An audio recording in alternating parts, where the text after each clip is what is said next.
Bienvenue sur Qu'est-ce que la mode, le podcast qui pose cette unique question et nous invite à de multiples discussions. Je m'appelle Elsie Pommier et je suis designer de l'individu. Cette émission est mon moyen d'étudier ce vêtement qui nous habille et j'en profite pour faire connaître les métiers qui font l'habit. Chaque lundi, retrouvez Audrey Millet, historienne, et moi-même pour un instant culture. Et les vendredis, une interview d'un acteur de la mode. Le podcast est disponible sur toutes les plateformes. Abonnez-vous pour rester informé et partagez votre avis. Habillé, habilleur, bonne écoute.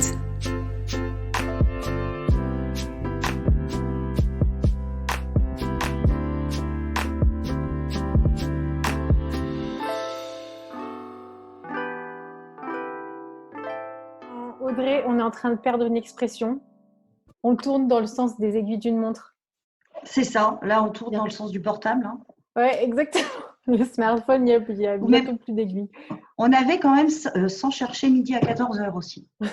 Oui, c'est vrai. Voilà. C'est vrai. Et, ou bien synchronisation des montres, tu vois. C'est ça. Les enfants, là, ils pourront plus faire ça. Ils sauront pas ce que ça veut dire. Oui, c'est vrai. Les étudiants en partiel, ils n'ont plus de montre. Il faut leur dire tous les quarts d'heure. Alors qu'en fait, il y en a pour tous les goûts. Exactement.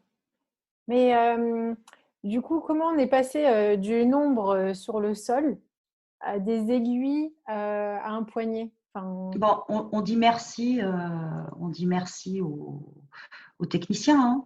À toujours ces artistes techniciens qui cherchent le monde, quoi. Donc techniquement, la montre. Bon, déjà, il y a plusieurs types de montres que nous, vous savez, il y a les montres goussées, il y a les montres bracelets, il y a les horloges ornementales, il y en a plusieurs. Déjà, c'est un objet portatif dans tous les cas. Bon, on peut être d'accord là-dessus. On les porte en pendatif, on les porte dans la poche et seulement après, on les porte au poignet.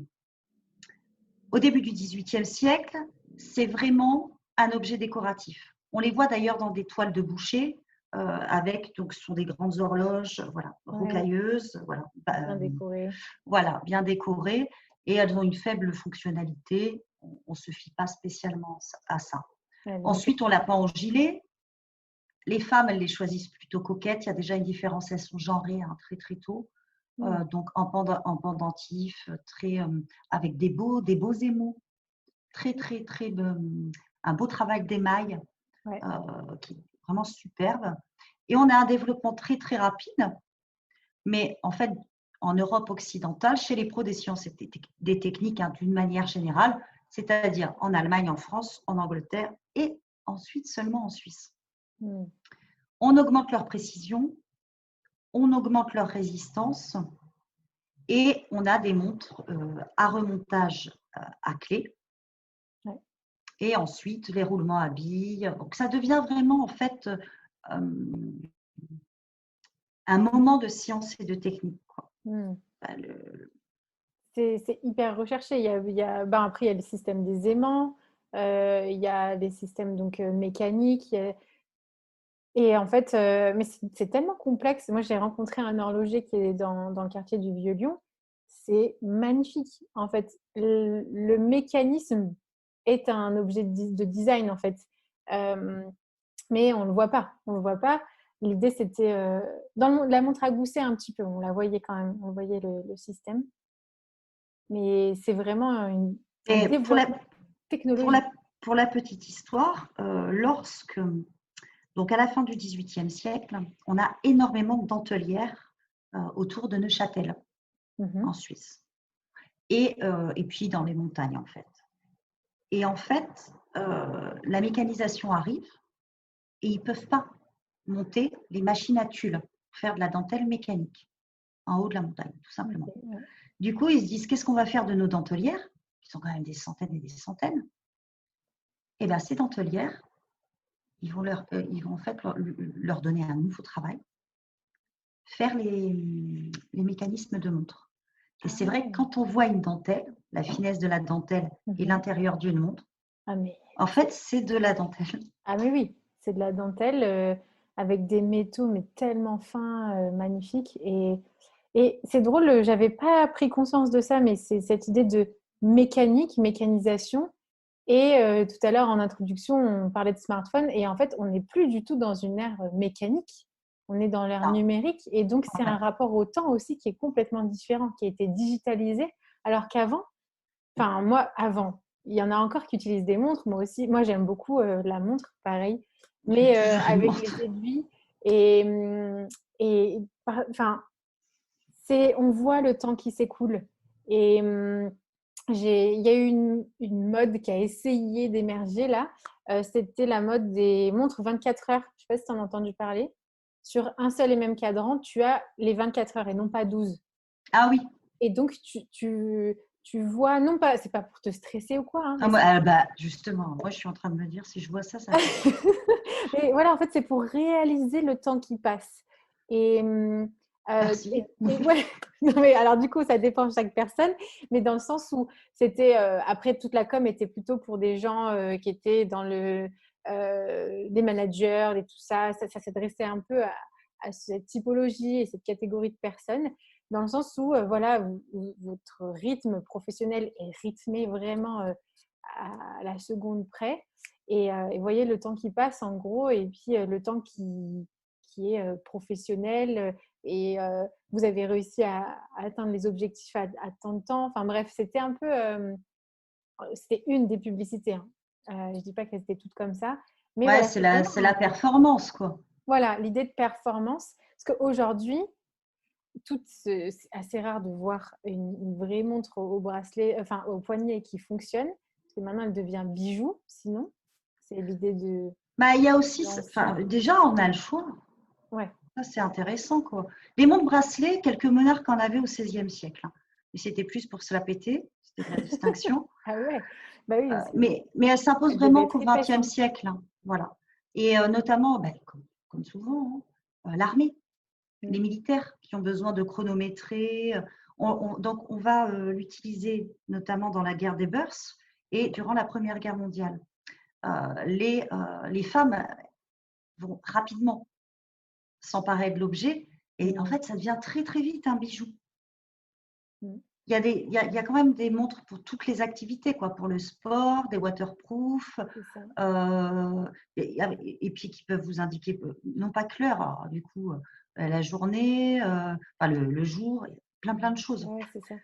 Mais Et elles sont vraiment pensées par les deux sexes. Donc, c'est quand même un truc unisexe, hein. Enfin, mm, pas unisexe, bien qu'il y en a, ouais, ouais. mais Les deux genres. voilà, Ouais. hommes et Ouais. Et c'est assez intéressant aussi parce que enfin, avant, il y avait facilement comme bijou l'alliance, il y en avait beaucoup, il y avait beaucoup d'ornements. Mais là, on vient habiller le poignet. Avant, il y avait juste le poignet de la chemise jusqu'ici. il y avait le Et, bracelet aussi. En fait, c'est deux en un. voilà. Donc, mais le bracelet n'était pas en même temps fonctionnel. Là, il était Mm. purement ornement. Et là, on vient découvrir une fonction qui peut se mettre, qui est très pratique parce qu'on est des êtres humains toujours dans le temps, timé et tout ça. Mais, et donc, ben, l'ornement vient s'emparer en fait de ça. Puis, c'est un objet qui est très, très à l'écoute des tendances, Mm. mais des tendances en général.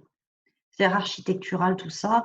On a eu des montres avec des bracelets en soie, hein, avant la Seconde Guerre mondiale, en argent, en or.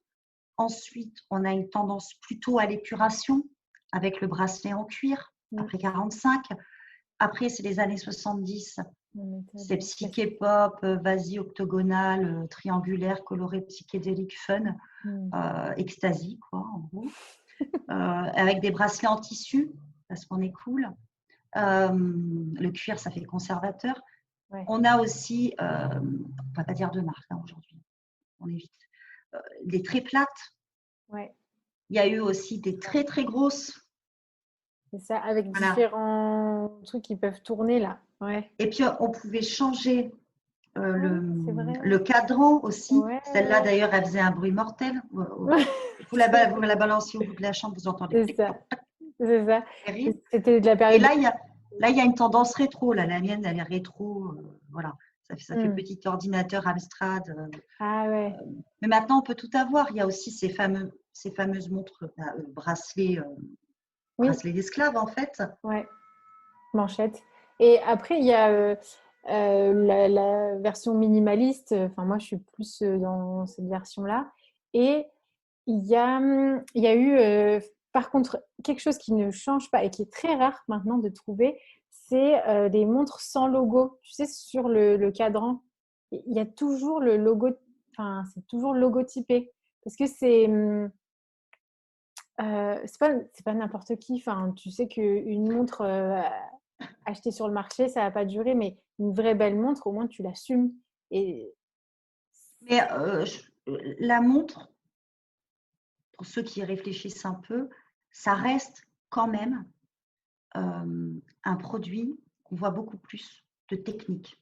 mm, Et la technique, pour que ça marche, il faut qu'elle soit signée. Voilà. c'est Dans les ça. représentations, c'est ça. Qu'elle soit crédible, en fait. Donc, que ce Ouais. soit, là, on peut citer, ce n'est pas nos affaires. Par exemple, les marques de luxe, hein, donc on parle souvent de Rolex, Cartier, Mm. mais Patek, Breitling, eux, ils commercialisent en fait leurs produits aussi par le bouche à oreille. C'est-à-dire que c'est le must du must, quoi. C'est la montre de la montre, c'est le parfum du parfum, quoi. Il y a quand même des parrainages d'événements très haut de gamme, ils utilisent des magazines très haut de gamme. C'est-à-dire que actuellement, on est plus dans une extrême simplicité, Mm. l'hyper haut de gamme, et entre les deux, c'est pas du l'entre-deux, c'est plutôt du en dessous, c'est Ouais, de la fantaisie. Voilà. c'est ça. Une montre, si elle fonctionne, on en achète plus, les gens en achètent plus de fantaisie aujourd'hui parce qu'il y a le téléphone. Alors qu'avant, on investissait dans une montre, voilà, c'est ma montre. C'est Et on ça. n'en avait pas 50. Oui, et puis on réfléchissait à quel mécanisme on veut, d'où il vient, la renommée du mécanisme. Et c'est vraiment du coup le rapport au temps et, cette, presque on pourrait dire, j'allais dire croyance, mais aussi croyance mécanique, enfin je crois en la, la précision plutôt à la suisse, plutôt à la japonaise. Et on voit aussi un peu notre rapport enfin, ouais, au temps. Et puis, c'est quand on voit une personne qui porte une montre, euh, c'est tout de suite, c'est quelqu'un au travail. Enfin, il y a ce rapport de travail. Et l'autre fois, je tombais sur une photo de notre cher président, la chemise, les manches de chemise retroussées, qui étaient face à un autre politique, et pas de montre. Et c'était surprenant. Vraiment, il était en vacances. Ah ben, voilà, j'allais le dire. Mais en fait, il y a des statistiques qui prouvent que les gens qui ont des montres, en fait, l'enlèvent en vacances. Mm. Ouais, c'est vraiment ça.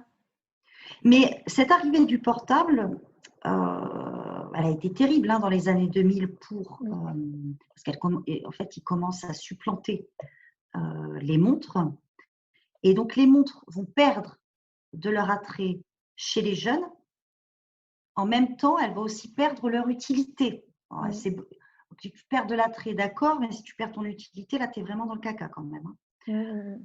Il faut donc réinventer des modèles qui en fait, ne donnent pas que l'heure. Ouais. Il faut reproposer de l'utilité. Donc, il va falloir des bijoux raffinés. Et Marc Jacobs, par exemple, avait lancé une série de montres colliers sur chaîne en forme de cerise. Voilà, le truc Mm. joli, quoi. Tu l'achètes parce que c'est un beau collier, C'est un en fait. bijou, quoi. C'est Ouais. un vrai bijou. Ouais. On a aussi des montres accrochées à des bracelets breloques. Enfin, on essaie de retrouver un intérêt à la montre, quoi. Et finalement, bon, je ne sais pas comment ça va se finir. Moi, je ne suis pas devin. Hein. Je Mm. ne regarde pas dans une boule de cristal. La montre, elle tend quand même à redevenir bijou. Mm. C'est bien joli, le waterproof, le machin. Normalement, les gens ne vont pas acheter, hormis les sportifs. Voilà. Ouais, j'allais dire, il y a quand même une sphère quand même très technique Voilà. encore, Mm. qui sont les sportifs. Puis alors, maintenant, il y a les montres connectées. Oui, oui, oui. Alors, qui sont d'ailleurs, en fait, elles ont un design, puisqu'elles sont connectées, high-tech, machin, hyper sport, quoi. Mmh. Et là, c'est dommage. Oui, parce qu'elles Dommage, parce sont qu'on peut être connecté et vouloir un petit peu de doré et c'est voilà. ça. Et ils commencent à avoir justement, là, avant, il y avait vraiment cette distinction technologique, sportive et bijoux. Et là, il y a des grandes marques de luxe qui travaillent avec d'autres marques de montres connectées, par exemple, et qui viennent créer justement cette esthétique, ce que tu disais, ce bijou technologique. Vraiment, c'est dans le sens propre Ouais. du terme. Mais il le faut parce que même si vous voulez quelque chose de connecté, Mm. tout le monde ne va pas porter au poignet ce qu'un sportif pourrait porter, quoi. Ouais. Et avoir 3 à 4 cm sur le poignet, là, épais. La montre n'est pas morte. Non, ça c'est Par sûr. contre, il va falloir bosser. Voilà, il faut lui donner du temps. Ouais.